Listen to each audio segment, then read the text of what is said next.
Hola, les habla Janet Barbosa desde Toronto, Canadá. Bienvenidos al programa El Servidor de Dios y de su pueblo. En este espacio estamos enfocados en conocer a nuestros sacerdotes y en sentirnos inspirados por ellos. Hoy en este programa tenemos especialmente al padre Marlon Januario Díaz Mendoza, quien nos acompaña desde la parroquia de San Diego, en Talanga, en el departamento de Francisco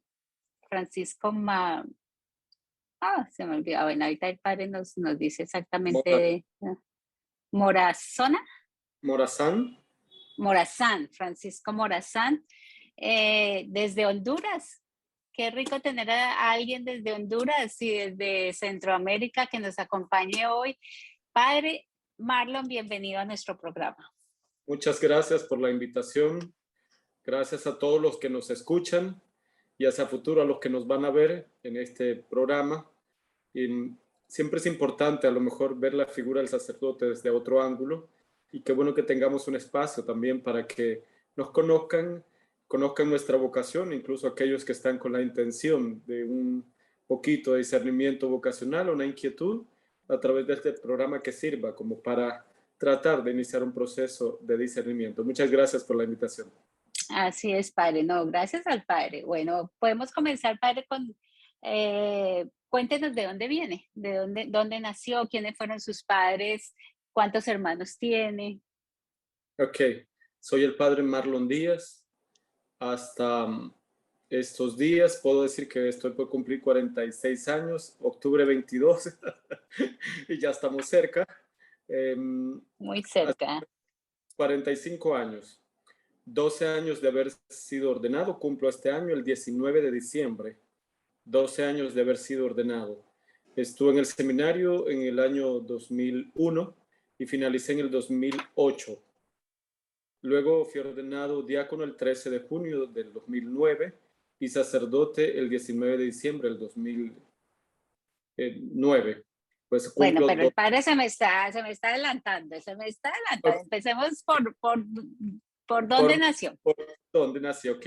Nací en esta pequeña ciudad. Bueno, yo digo que nací, aunque estoy registrado en la ciudad capital, Tegucigalpa. Nuestros primeros años los vivimos en la ciudad capital, Tegucigalpa. Mi mamá es enfermera, mi papá era taxista, mi mamá era también porque ya está jubilada, y posteriormente por la situación de trabajo, pues decidió que por nuestros cuidados de pequeños trasladarnos a la ciudad de Talanga. Es aquí donde estoy sirviendo. Ujú. Estoy tratando de vivir y romper aquella profecía del Señor Jesús. Nadie es profeta en su tierra. En su propia tierra, así es, padre. ¿Cuántos Estoy, hermanos tiene, padre? somos 4 varones, incluyéndome, y 3 mujeres. Mi mamá tuvo 7 hijos. Soy el sexto hijo de mi mamá. Ujú.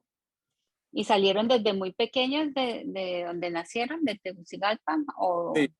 salimos pequeños, a lo mejor teníamos, tal vez ya no tengo memoria, pero 5 o 6 años tal vez tenía, cuando ya nuestra mamá decidió, porque en este lugar habitaba nuestra abuela, para el cuidado nuestro se le hacía más fácil traernos a esta ciudad llamada Talanga. Así que imagínense, ya es bastante tiempo. Por lo tanto, siempre digo que soy de aquí, de Talanga. Claro, claro, padre. Padre, cuéntenos de su primaria, de la escuela primaria. Sí, ¿Era cerca a donde estaban? ¿Estaban viviendo en zona rural o en zona urbana? zona urbana, este es un municipio. Y obviamente en el año 1980 fue declarada ciudad. Aquí hice mi primaria en la escuela Melgar Castro. Luego mi secundaria también lo hice acá, mi ciclo común, que le llamamos así en aquel entonces. Posteriormente de mi ciclo común, ahí sí me toca salir de la ciudad y pasar a la ciudad capital para la carrera de estudio de grado. Alcancé perito mercantil y contador público en el Instituto Central Vicente Cáceres de la ciudad capital, una de las instituciones emblemáticas de nuestra ciudad capital. De ahí salí. O sea que, bueno, el padre hizo su primaria y su bachillerato o su secundaria ahí en Tegucigalpa y en ese entonces decidió ir. a estudiar a la universidad y se fue a estudiar contaduría pública. Sí, es Sí, así. salí del Central Vicente Cáceres con el título de perito mercantil y contador público. Posteriormente me dediqué a trabajar en mi carrera, por supuesto. Estuve trabajando en un banco, fui cajero por muchos años y estudiaba la carrera de contaduría pública y periodismo en la Universidad Nacional Autónoma de Honduras. El padre siempre dijo, o sea, cuando estaba en el colegio, cuando estaba ya en la secundaria, yo voy a ser contador público, voy a ser periodista y me Sí, voy a dedicar a eso. Se lo tenía claro desde el principio. y lo estaba estudiando. Ajá. Trabajaba y estudiaba, hacía las dos cosas. Ya saliendo de mi horario de trabajo y salía para la universidad y aprovechaba los fines de semana, ya que los fines de semana no trabajaba, aprovechaba a ir a la universidad en largas jornadas de clases de 8 a 12 o de 1 a 5 el sábado. Así es Mm, que en ese ambiente pesado. sí. O sea que no tenían tiempo para salir, para los amigos, para las fiestas o las novias. Cuéntenos de esa parte de su vida, padre. Pues fíjese que la verdad que estaba bien organizadito porque los semestres que no tenía clases de 1 a 5 de la tarde, como estaba en la ciudad capital, siempre me venía para mi ciudad, Talanga. Y entonces aquí sí fui parrandero, aquí sí fui fiestero. Aquí sí me gustaba ir a las fiestas con mis hermanas, con mis amigos, con los vecinos, nos íbamos a pasear. Y bueno, el domingo ya me regresaba de nuevo a la ciudad capital, pues estamos apenas a 52 kilómetros al norte de la ciudad capital, estamos Ah, bastante cerca. A 50 minutos en carro, en bus, en 1 hora ya estábamos allá en la ciudad. Entonces, me daba la oportunidad de estar así. Y por otro lado también aprovechaba mi vida eclesial cuando ya estaba aquí en la ciudad capital. Mi vida eclesial no la hice en la ciudad capital Tegucigalpa, sino aquí en Talanga. bueno, cómo fue esa parte, padre, que estaba trabajando en periodismo y en contaduría pública y de repente ese cambio o ese, cómo llegó ese llamado de Dios para decir, ya mejor como que yo me voy por este lado y no sigo por el otro? Pues mire, estaba trabajando en un horario un poco extendido. El trabajo de un banco siempre es Mm, agotador por el tema del manejo de fondos. Implicaba mucho trabajo, pero también estaba con esas ganas de salir adelante y era autosostenible. Y entonces yo mismo me costaba mis estudios y por lo tanto no me daba el lujo de perder ninguna clase porque sabía cuánto me costaba una clase. En ese ambiente estaba de trabajo, de estudio, de novia, por supuesto, estando en la universidad. Eh, Sentí como que algo no estaba bien, como que algo no me hacía feliz por más que estaba luchando por alcanzar mis sueños. Y dentro de mis sueños era convertirme en un contador público licenciado y un licenciado en periodismo que estaba estudiando la carrera, ambas, las dos carreras al mismo tiempo. Estaba en una locura, creo. Y también el tiempo para mi novia. Ciertamente pasaba como, era una persona bien ocupada, bien ocupada. Y en ese entonces nunca pensaba que el ministerio sacerdotal podría ser una opción para mi vida. Estaba buscando otra opción, menos esa. Siempre tenía mi vida eclesial, pertenecía a un movimiento juvenil llamado Movimientos de Encuentro de Promoción Juvenil, que es una institución católica con personería jurídica, por supuesto, y con dependencia pontificia.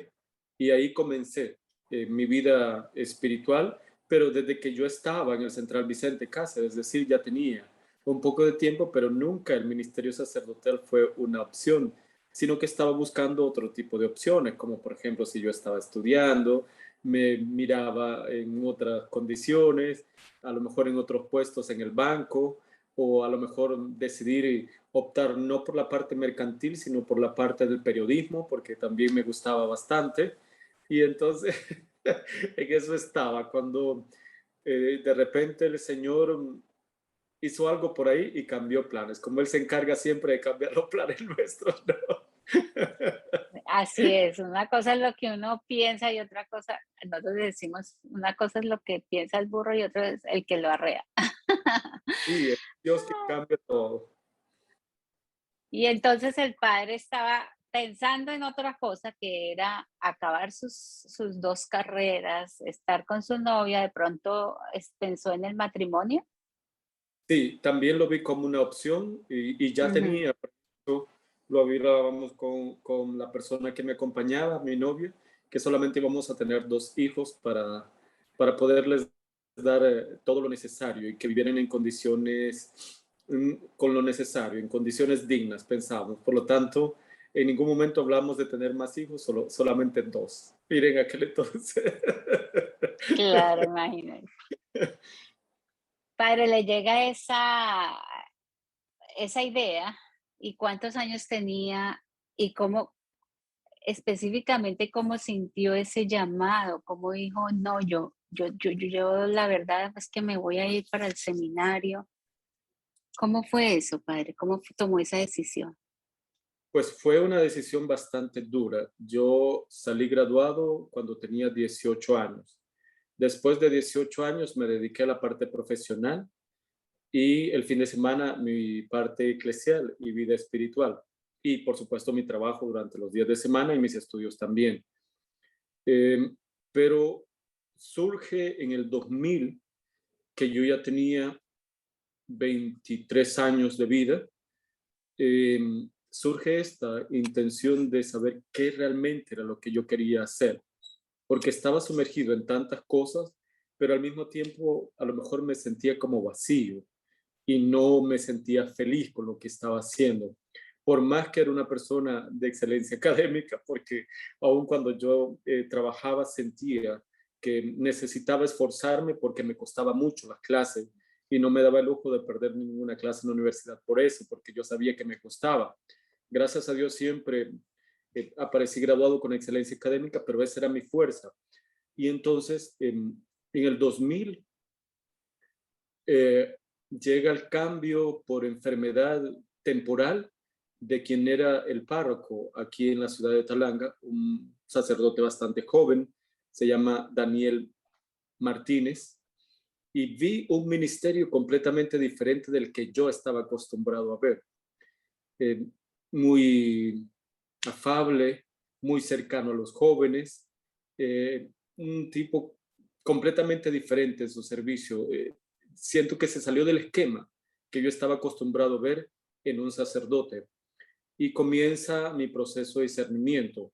Y mi proceso de discernimiento comenzó en el año 2000, en enero, pero yo seguía estudiando y seguía trabajando. No es que me desligué por completo, seguía en las cosas. Mientras iba en el proceso, íbamos avanzando, mitad de año, mis compañeros en el proceso me preguntaban que cómo me sentía, yo les decía que me sentía bien, pero que no tenía una decisión. Y por lo tanto, quise hacerlo un poco en silencio para que la Ujú. gente no se pudiera ilusionar con el hecho de saber que alguien estaba en discernimiento y que posiblemente iba a ingresar al seminario, porque a lo mejor no iba a tomar una decisión positiva de ingreso al seminario. Entonces lo manejé en perfil bajo. Incluso en mi propia familia. Mi familia se dio cuenta cuando yo ya estaba en el 8º mes del proceso de discernimiento que no había tomado la decisión todavía, pero desde mi boca quise comentarles que estaba en el proceso de discernimiento para saber si realmente o me iba a casar o tomaba otra opción de vida. Por supuesto, mi familia, desde que supo, se opuso, primero por las condiciones en las cuales yo estaba.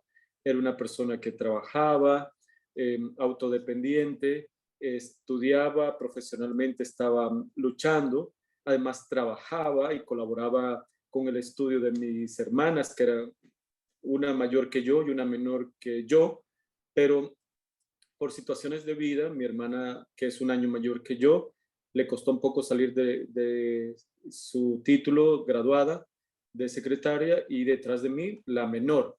Entonces yo, desde que estuve trabajando, le dije a mi mamá que yo me iba a encargar de ayudarle a ella con los estudios de ellas dos. Y entonces ya se imagina la oposición también porque ya era Claro. otro, era Mm. otro estilo. llegó octubre, septiembre, hicimos el proceso que le llaman aquí en nuestro país Honduras, el retiro de compromiso para la entrevista y el ingreso al seminario. Me entrevistaron, recuerdo, como 2 o 3 sacerdotes más la psicóloga, y ellos me daban como un candidato listo para entrar. Sin embargo, me decían, si nosotros le damos la carta, usted ya está listo para entrar. No, le decía yo, ni piensen en darme carta porque no estoy listo todavía para eso. Quiero En ese pensarlo un poco momento el más. padre también seguía con la novia, ¿verdad? Todavía Todavía, seguía con la novia. ¿Cuál fue? ¿Ella se opuso? ¿Cuál fue? ¿Lo apoyó? ¿Cómo fue la situación de ella en ese momento? como lo hice en silencio, nunca le quise comentar a ella hasta que yo ya tuviera una Nunca. decisión. Mientras estaba en el proceso de discernimiento, no era nada recomendable porque a lo mejor yo podía decidirme no ingresar al seminario y continuar Mm, con mi estilo de vida. Mientras tanto, ella no lo supo. Pero le comento que mientras estaba yo en ese proceso de discernimiento, también mi mamá estaba viviendo una tortura. ¿Cuál era la tortura de ella? Teníamos 7 años, sí, 7 años de que mi hermana se había ido para los Estados Unidos.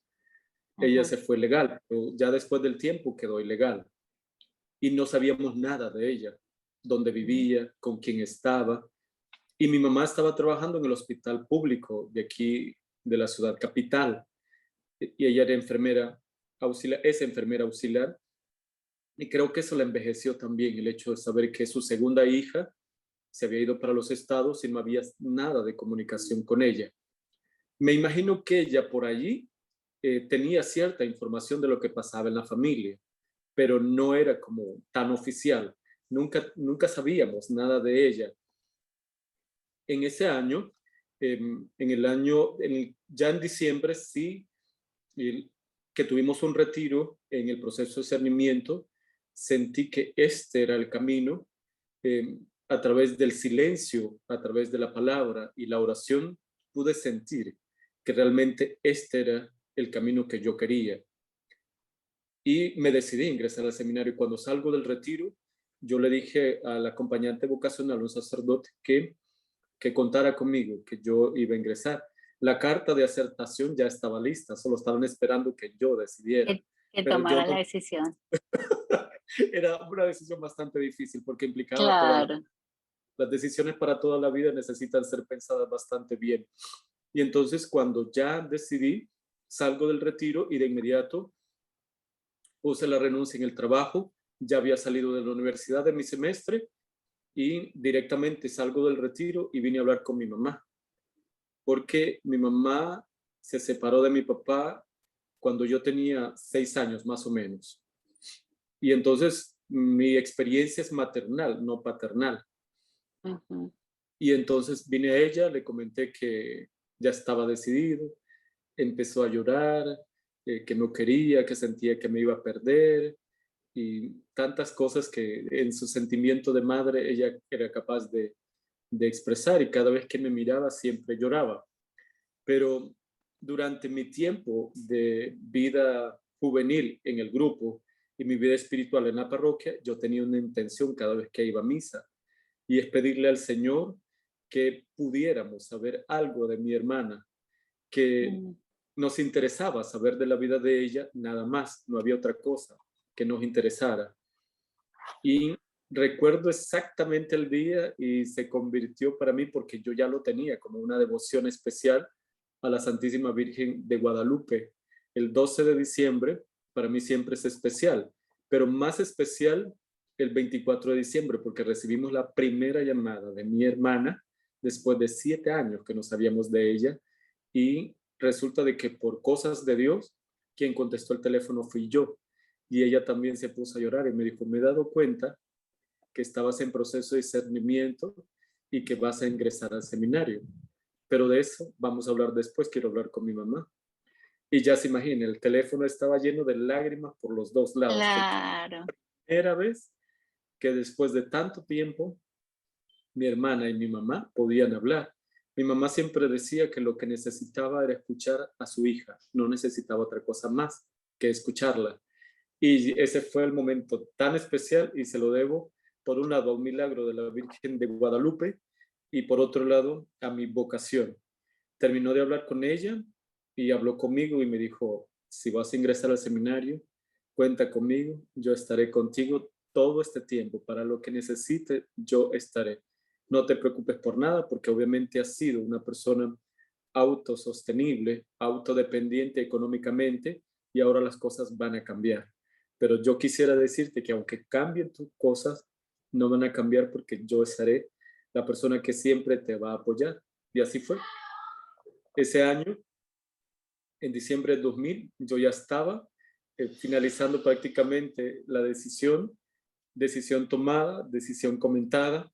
La parroquia se volvió una fiesta al saber que yo ya había decidido ingresar al seminario. Ingreso al seminario el 27 de enero del año 2001. Ese fue el comienzo de mi experiencia. Nunca pensé que iba a ser sacerdote cuando estaba pequeño, porque he escuchado testimonios de sacerdotes que Sí. jugaban a ser sacerdotes o que de jóvenes intentaron. Yo no, estaba en otros ambientes tratando de buscar otras metas. Ciertamente puedo decir que mi vocación es tardía, en el sentido de que nunca pensé que el ministerio sacerdotal podía ser una opción, sino que yo estaba tratando de prepararme profesionalmente y desenvolverme en los ambientes mercantiles o periodísticos, que en eso intentaba hacerlo, pero el Señor cambia todo. Claro. Y el padre alcanzó a terminar, o sea, a graduarse como en la universidad, o ya le faltaba muy poco, tendría por ahí que 23 años en ese entonces. Sí, estaba en la mitad de mi carrera de contaduría y estaba en la cuarta parte de la carrera de periodismo. En las dos estaba. En ese tiempo me tocó dejar la Universidad Nacional para ingresar al seminario y resulta de que cuando ingreso al seminario las dos carreras, bueno, una que es la de contaduría pública, ya no me gusta. Claro, El Señor que cambia todo, ¿no? así es, así es. Bueno, padre, vamos a hacer una pequeña pausa, pero ya volvemos en unos minutos. Quédense con nosotros. Están escuchando El Servidor de Dios y de su pueblo aquí en Radio María, Canadá. Hoy conociendo la vida del padre Marlon Díaz Mendoza. Ya volvemos.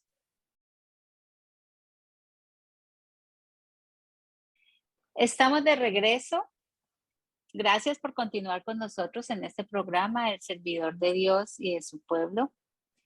Hoy conociendo la vida del padre Marlon Januario Díaz Mendoza desde Honduras.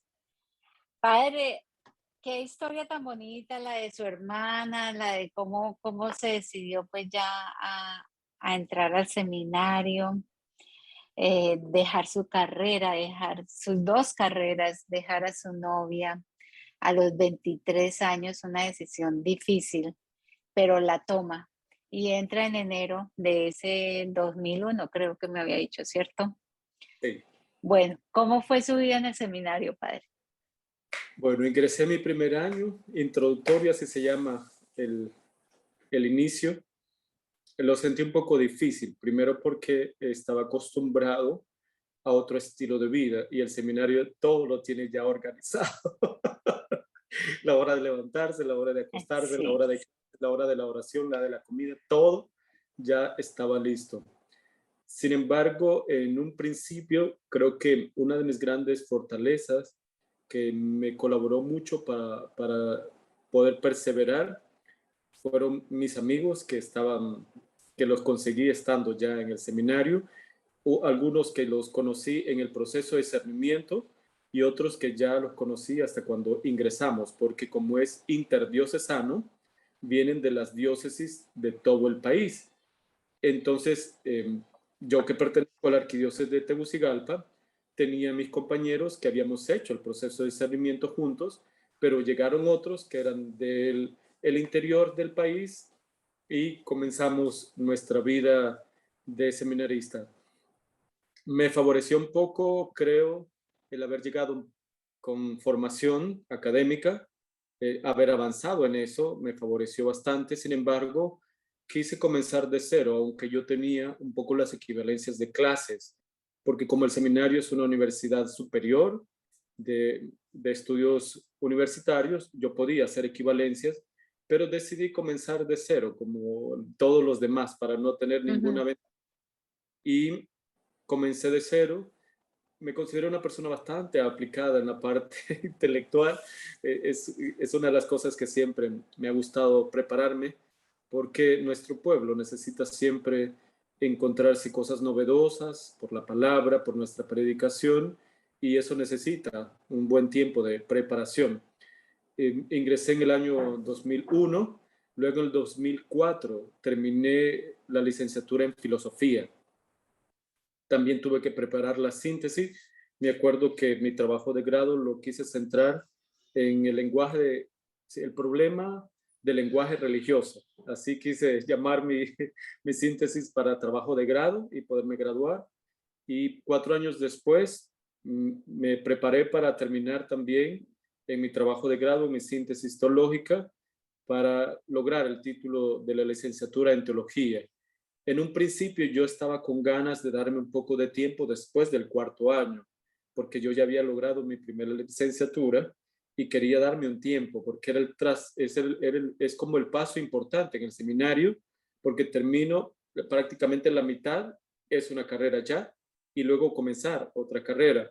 Hablé con mi obispo para que me diera la oportunidad de salir del seminario y darme un tiempo de volver a trabajar, volverme a sumergir al ambiente profesional y laboral, pero me dijo, va a perder el tiempo y yo no lo veo necesario, así que mejor eh, continúe con sus estudios. Así que continué con mis estudios, eh, soy deportista, me gustaba hacer deporte, aprovechaba las horas del deporte y poder responder a la parte intelectual, pastoral, comunitaria y todas las áreas integrales que el seminario nos colabora para formarnos. Y ciertamente había que responder a todo porque implicaba toda una vida. 9 clases por semestre que en el seminario hay que cursar. Nos piden un 70 promedio, de 1 al 10 sería un 7 para poder aprobar y teníamos que responder a todo, a la vida comunitaria, a la vida pastoral, a la vida espiritual, a la vida intelectual, Claro. y es prácticamente un estilo de vida. Recuerdo que me acostumbré a levantarme a las 5:45 de la mañana, hoy en día todavía, después de 8 años de mi vida, y para preparar todo, siempre tenía la costumbre de dormirme hasta las 11 de la noche, para dejar todo listo y avanzar en la parte intelectual, que será de las más exigentes también, porque cada profesor nos pedía tantas cosas, había que preparar exposiciones, que temas, que exámenes, que lecturas largas, que, pues, bueno, tantas cosas que nos pedían que necesitaba un poco. Prácticamente yo estaba durante 10 horas diarias sumergido en la parte espiritual y dentro de esas 10 horas también teníamos que sacar por lo menos unas 3, 4 horas a la parte espiritual, porque no se puede vivir una vocación si no se tiene la parte Claro. espiritual. Y ¿El padre entonces alguna vez mientras estaba ahí en el seminario sintió que, o alguna vez pensó, uy, no, no, esto no, como que esto no es para mí, de pronto yo no sé qué estoy haciendo acá? Cuéntenos ese pedacito. varias veces también sentí que era necesario salir.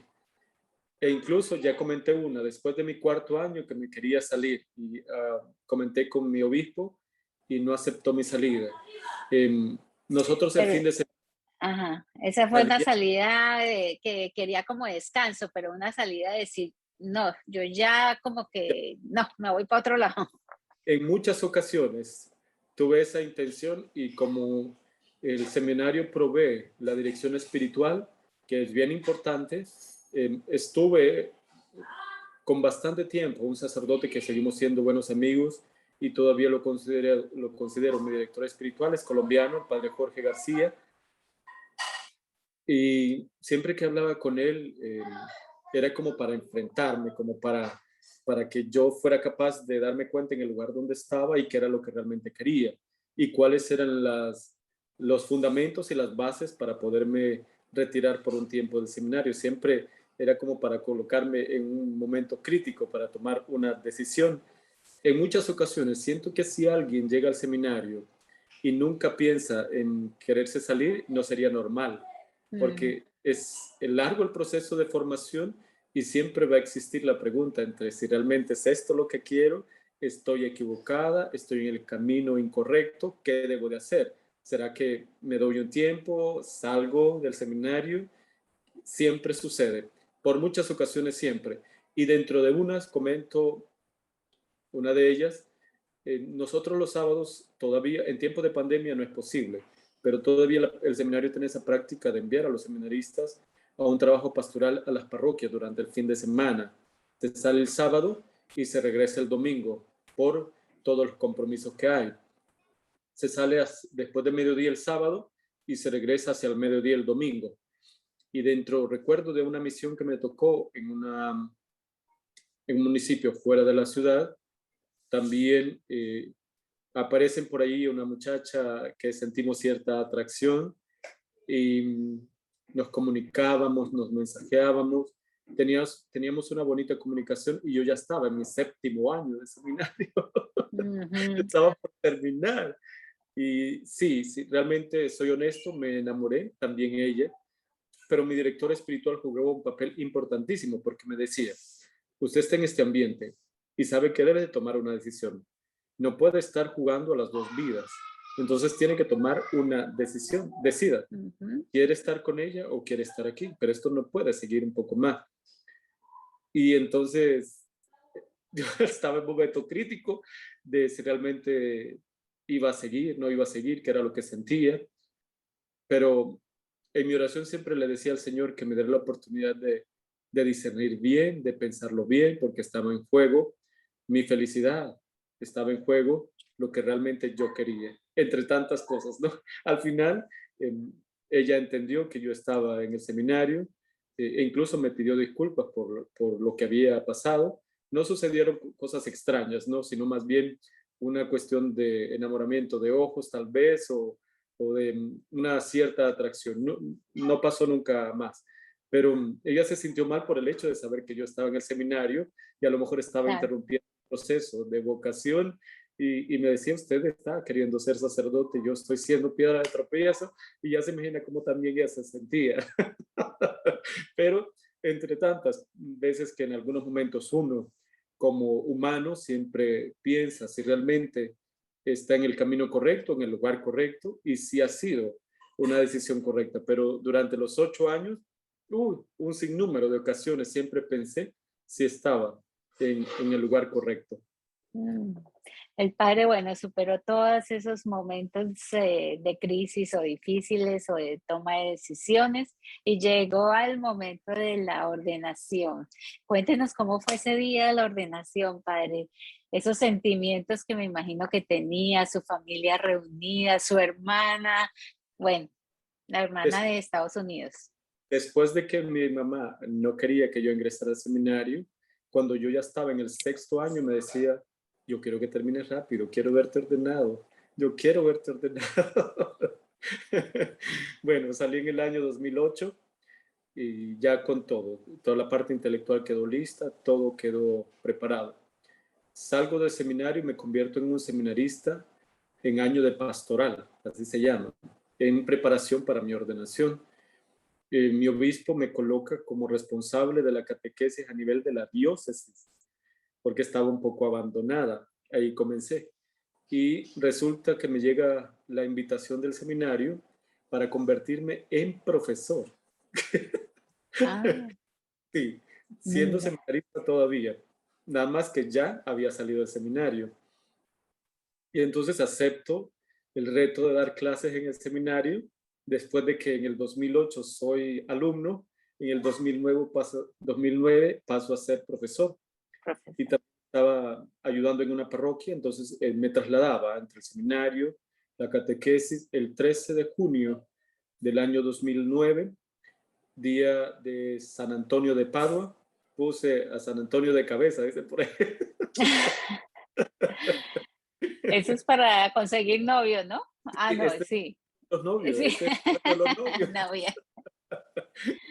Y fui ordenado diácono. Un mes antes estuve de retiro, una semana de silencio, también para reafirmar, pero recuerdo el 12 de junio, un día antes, porque cuando uno ya se ordena diácono, ya es una consagración definitiva, ya no es posible decir que no, ya es un sí definitivo. Y no descansé pensando en que llegaba el momento por el cual me había preparado, pero que al mismo tiempo tenía dudas si realmente eso era lo que yo quería. ¿Será que esto es lo que quiero? ¿Será que quiero consagrarme? Creo que tal vez dormí 1 o 2 horas la noche anterior, pero fue una de las celebraciones que más disfruté. Eh, Estaba mi mamá feliz como parte del rito. Ellos son los responsables de llevar los ornamentos en sus manos. En mi caso fue mi hermano mayor, porque la separación de mi mamá y mi papá. Sin embargo, invité también a mi papá para que estuvieran. Nunca fue una persona que se opuso, ni tampoco me apoyó en mi proceso vocacional, ni mi proceso de formación, pero quise invitarlo para que también él estuviera allí. Y recuerdo ese momento especial de la ordenación diaconal, donde ya prácticamente me convertí en un clérigo, en una persona consagrada. Le dije que sí al Señor y fue uno de los momentos felices. Posteriormente seguía en mi trabajo en la parroquia, sirviendo en la parroquia como diácono, y seguía sirviendo en el seminario como profesor y seguía sirviendo en la catequesis arquidiocesana. Me tocaba visitar las parroquias, preparar alguna formación para los catequistas de otras parroquias, la de mi parroquia, y bueno, vivía sumergido en muchas cosas. Esa fue mi ordenación diaconal. Luego, 6 meses después, el 19 de diciembre del año 2009, este año cumplo 12 años, un número simbólico en la Sagrada Escritura, y fui ordenado sacerdote. También fue un momento especial porque le pedí a mi obispo ser ordenado aquí, en la ciudad donde yo estoy sirviendo, de donde yo soy, para que tuviera también un tinte vocacional. La gente de la parroquia que yo estaba sirviendo en Tegus contrató buses, se vinieron para esta ciudad, la plaza estaba llena, Qué porque después lindo. de años teníamos la posibilidad de ver una ordenación y se hizo aquí en mi ciudad. Fue un momento muy especial. Los sacerdotes de la diócesis también se vinieron para acá, me acompañaron en el momento de la ordenación. Estuvo muy, pero muy preciosa. Todavía recuerdo algunos cantos de ella, 12 años después. Sigo recordando algunos cantos. Sigo recordando el momento especial también donde me pude dar cuenta de que llegué postrado como hombre y me levanté como sacerdote en el rito de la ordenación y fue un momento muy especial. Lo sigo guardando muy dentro de mi corazón como un momento muy especial que el Señor me ha regalado. Qué lindo, padre. ¿Qué se acuerda de su primera misa? Estaba nervioso, Pues que no me imagino, claro. invité a algunos sacerdotes para que me acompañaran. No quise predicar yo ese día, puse a un hermano que está aquí también de mi lugar, que es nativo de este lugar, para que me acompañara, aceptó venir a la primera misa, también predicó y recuerdo que mis manos cuando las estaba poniendo sobre las especies del pan y del vino me temblaban porque no sabía si colocarlas allí, o dónde colocarlas, o qué parte seguía. Entonces ellos estaban ahí para ayudarme, para decirme, mira, extiende las manos, colócalas allí. Fue un momento muy especial. Creo que lo sigo recordando como que pasó ayer y también lo hice aquí en mi ciudad, mi primera misa, pero posteriormente como no estaba asignado al lugar de donde yo era, que es aquí mi parroquia, al regresar a la parroquia que estaba asignado también estuve, la gente había preparado todo allá para que yo tuviera mi primera misa con ellos y fue un momento también especial donde la gente con mucha gratitud agradecía al Señor por mi vocación, por mi llamado, por mi servicio. Yo prácticamente ya tenía casi un año de estar con ellos, entonces ya casi me conocían. Fue un momento muy de Dios, muy de Dios. Una vez el padre ya ordenado, ¿se queda ahí mismo en la parroquia? ¿Cuál fue su trabajo de ahí en adelante? Me quedé en la misma parroquia, se llama San José Obrero, Es una parroquia de la ciudad capital. Allí el párroco me asigna algunas cosas puntuales. Si yo era el encargado de la catequesis arquidiocesana, obviamente tenía que ser el encargado de la parroquia. Claro, claro. Y me encargó los jóvenes, porque yo también era un sacerdote más joven. Estuve trabajando también con los jóvenes y con una institución educativa que la parroquia tenía. La tiene todavía incluso. Trabajaba con los maestros y con los alumnos, tanto jovencitos de la primaria como de la secundaria.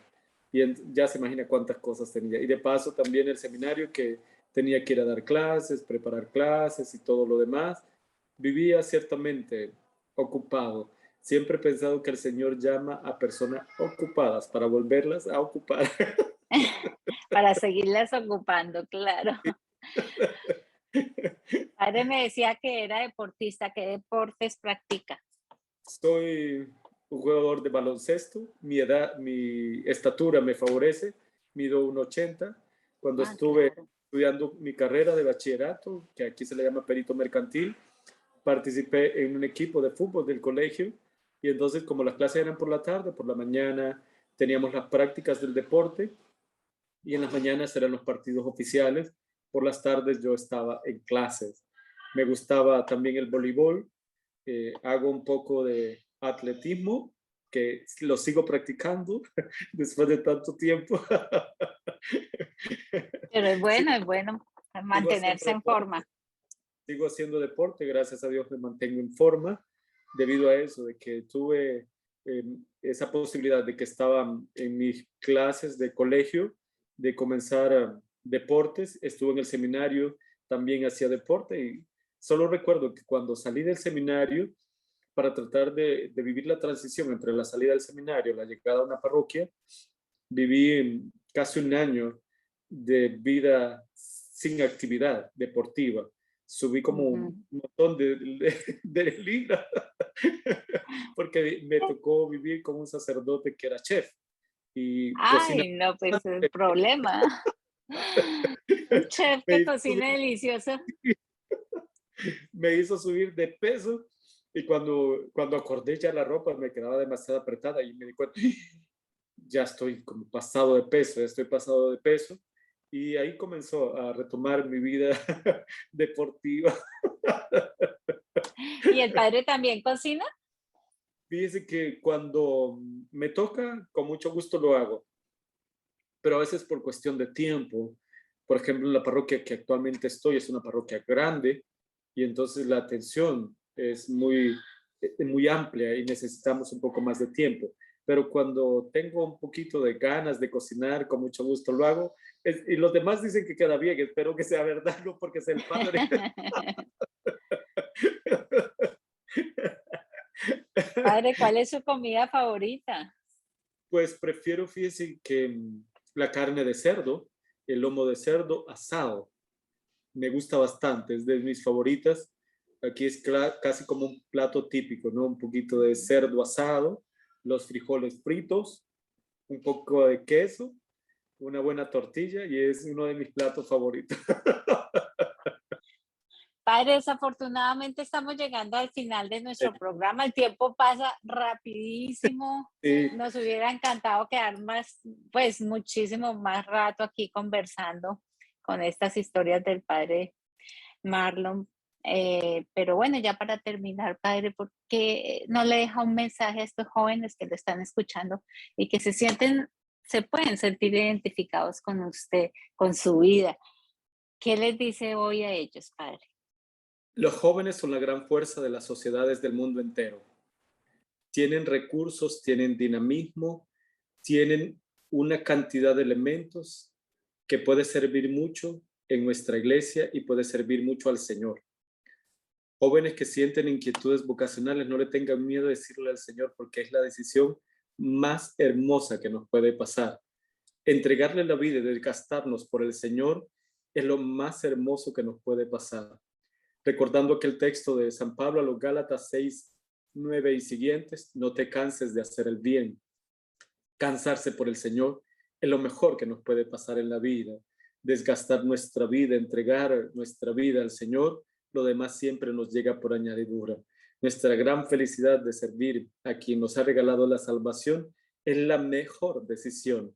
Y los jóvenes son el gran impulso de nuestra iglesia, son aquellos dotados de una dinamicidad que sirve mucho para revolucionar la cultura del amor que el Señor Jesús comenzó en sus tiempos.